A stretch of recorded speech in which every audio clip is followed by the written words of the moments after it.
December 31st, 2021, interviewing Karen Brooks, continuing the conversation. And so you said you had to take this middle path in order to survive and thrive and be who you really were. Or your life would have turned out differently. Yeah, I think it would have, because on my father's side, I saw how the traumas of their lives as a child, but it was in the closet. You didn't talk about it either, although they all went to church and, were on the outside very normal people. My mother's people were, they showed their unhealthiness on the outside, but they also didn't talk about it. I was very curious in what God was all about, so I studied from the time I was very, very young, very interested. So here we are now with reams of statistics on historical, intergenerational, and epigenetic trauma and how this manifests in our culture, and with addiction and chronic illness, and even, say, our different rates and statistics. So, how can plant medicine and traditional healing support recovery? Just the fact of going outside, learning the plants and how they live with other plants, and the wonder and beauty of this earth. It is an amazing place because it's not just the plants, it's the smell of the earth. It's watching the animals and the birds and their relationship to the plants, because we're all connected. Plants, animals, birds, all beings here on earth are connected. You have a beautiful relationship with all living things, and thank you for sharing and helping us understand.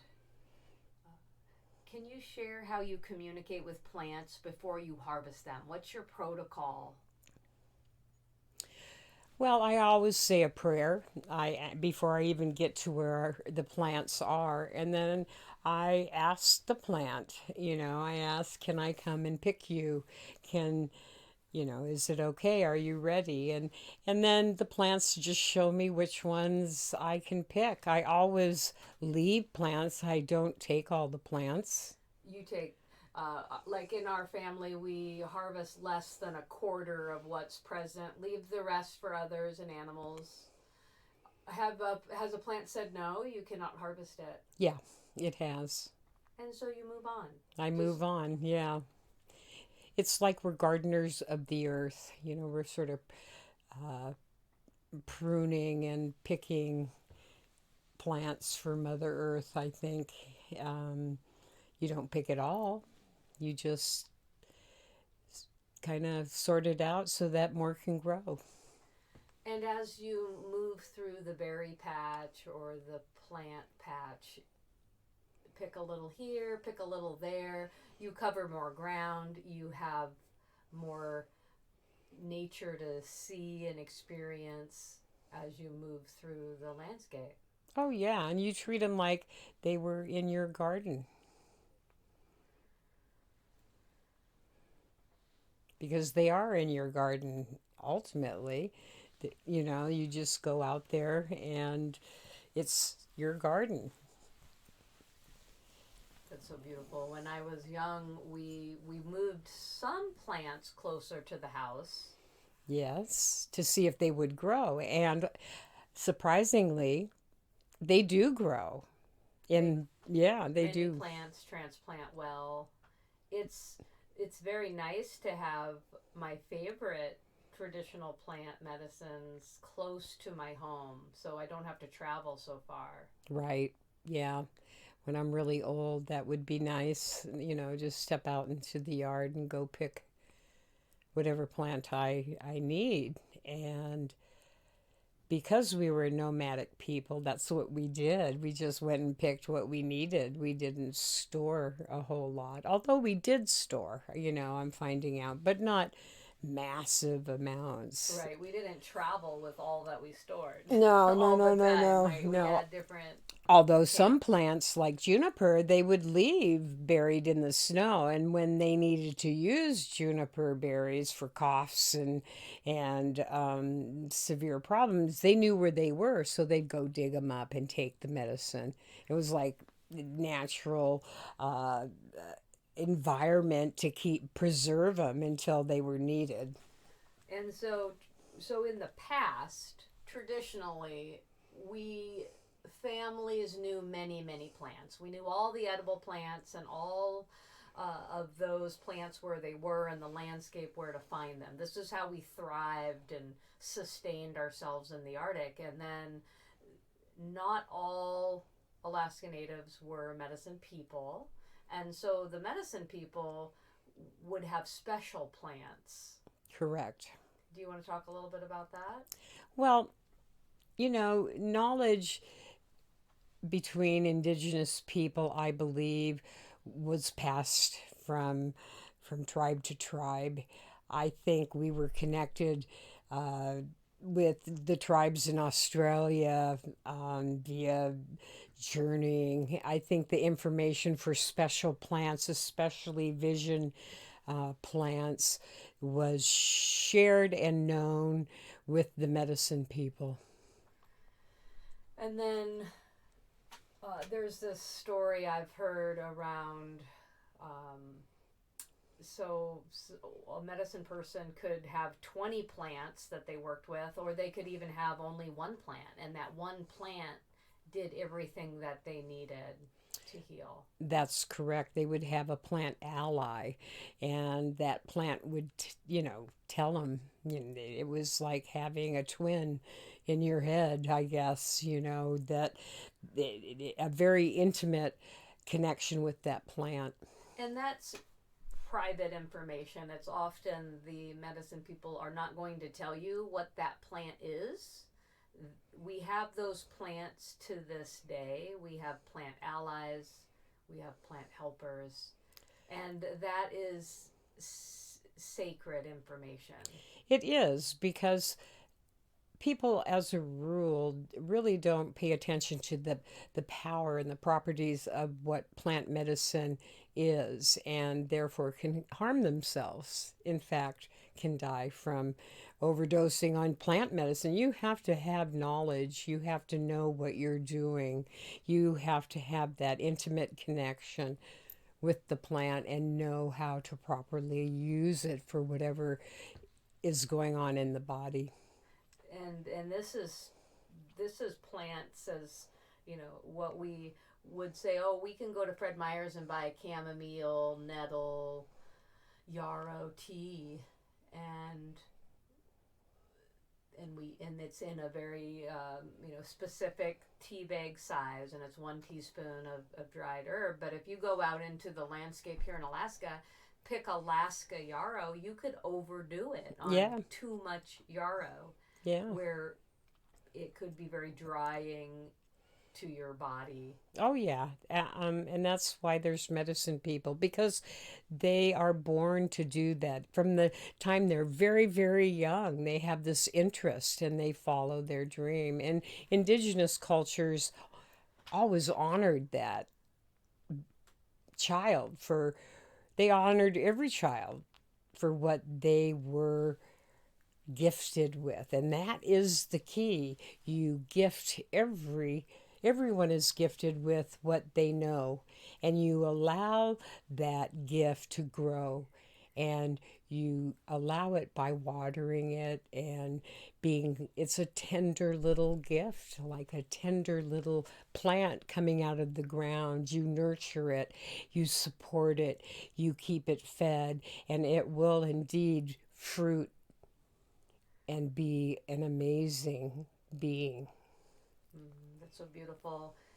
Thank you for bringing up these uh, cautions and contraindications with plant medicine that we've shared some over the last 2 days, we shared a lot of external applications, making oils for pain and inflammation. When it comes to making plant medicine for internal application, do your research, do your studies, talk with elders, read the books, have living teachers, seek them out. Be very cautious about what you put in your mouth.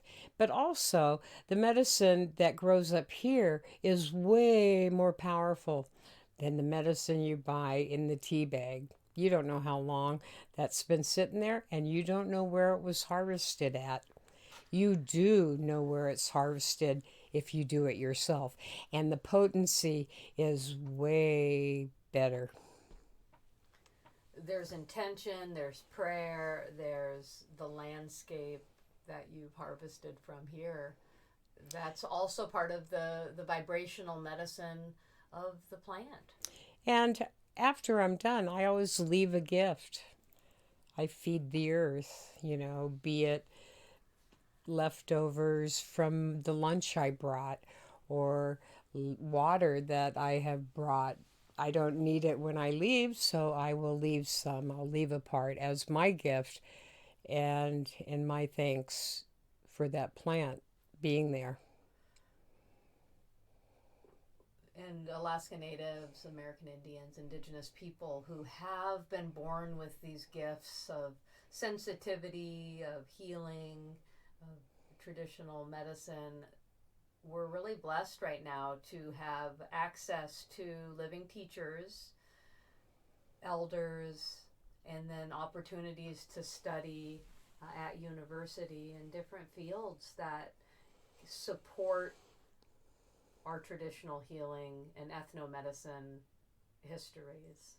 And so we can practice in this world as a traditional healer. We can go on and have education in Western herbalism, ethnobotany, naturopathy, homeopathy, body work.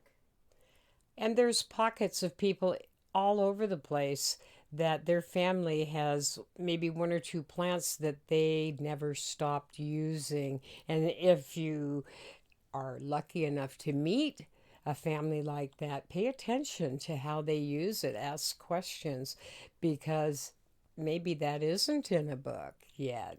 And because that's a recent thing. And like Mom said yesterday, leave a gift. When you spend time with a traditional healer, culture bearer, plan in advance to share and exchange for that knowledge and wisdom and time.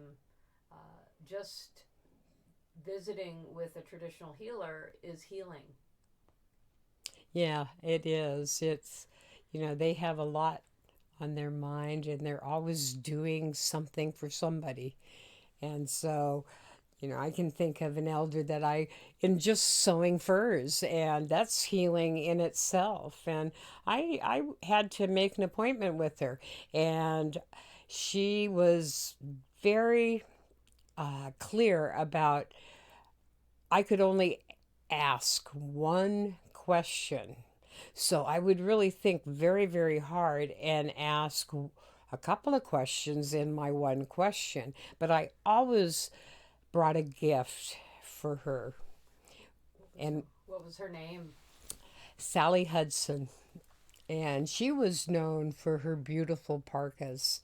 I learned how to skin sew and do beadwork at the Baskin style in the 70s. And she was a very good teacher and an amazing skin sewer. And that is how I learned to skin sew, is you learned to skin sew and taught me. And I was a very warm child. I had beaver hat, gloves, and mucklucks. That's right, because we lived in the land of cold. It was cold. So honor your elders.